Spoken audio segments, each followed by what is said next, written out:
Assalomu alaykum. Hozir men sizlarga Odnoklassnik profilni udalить qilishni ko'rsataman. Diqqat bilan qarang.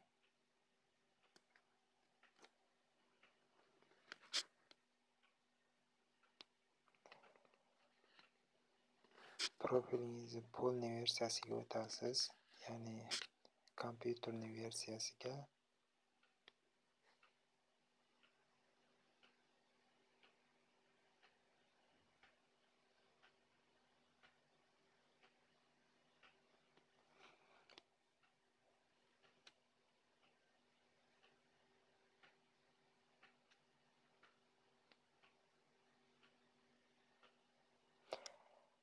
Profilingizni eng tagida shundoq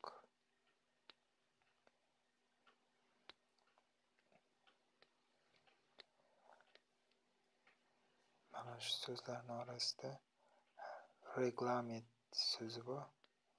Shunga kirasiz.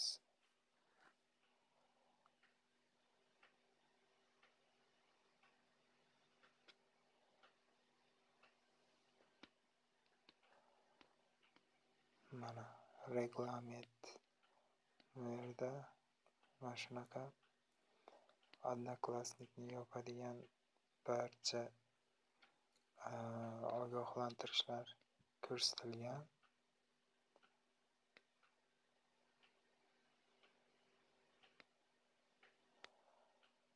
Bularni o'qib o'tirish shart emas.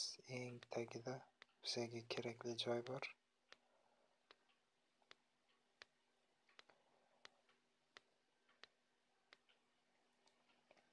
Mana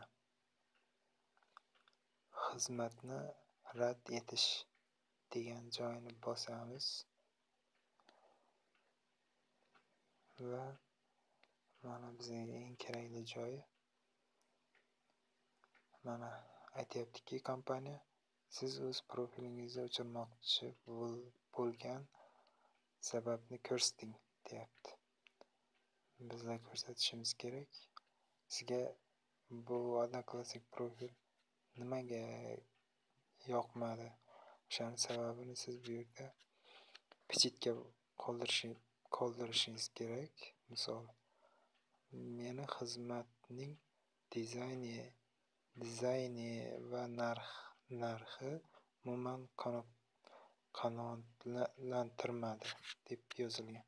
Sizga qay biri yoqmadi? Misol, agar xohlasangiz hammasiga pichitga qo'ysa bo'ladi. Mana bu juda ham yaxshi. Umuman profilingizga kira olmaysiz va udalить bo'ladi. Mana shu hammasiga pichitga qo'yib, bu yerga o'zingizni har doim Odnoklassnikka kiradigan parolingizni yozasiz.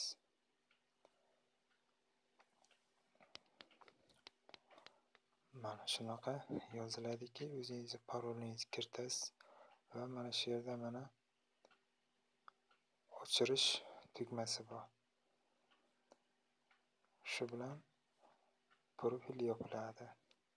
Men parolni noto'g'ri kiritdim, chunki to'g'ri kiritsam mening profilim ham o'chib ketadi. Mana hammaga rahmat.